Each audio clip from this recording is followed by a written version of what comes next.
একটা বিশাল জাহাজ 1,00,000 টনের দানব সমুদ্রের মাঝে পুরোপুরি স্থির হয়ে আছে। কিভাবে? আপনি ভাবছেন ভারী নোমর? ভুল। নোমর শুধু একটা হুক। আসল শক্তি লুকিয়ে আছে তার পিছনের শেকলে।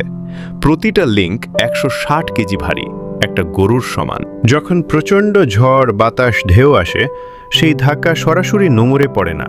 প্রথমে লড়তে হয় এই বিশাল ভারী শেকলকে উপরে তুলতে।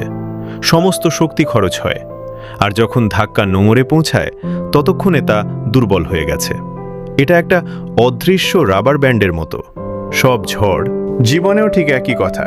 বড় বড় ঝড় আসবে, সমস্যা, ব্যর্থতা, চ্যালেঞ্জ। কিন্তু যদি তোমার ভিতরে থাকে শেকলের মতো ভারী ধৈর্য, ছোট ছোট অভ্যাস আর অটল কৌশল, তাহলে কোনো ঝড়ই তোমাকে নড়াতে পারবে না।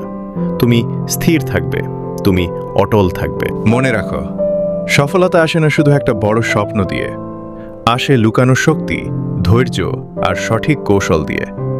তোমার ভিতরের সেই শেকলকে প্রতিদিন শক্ত করো।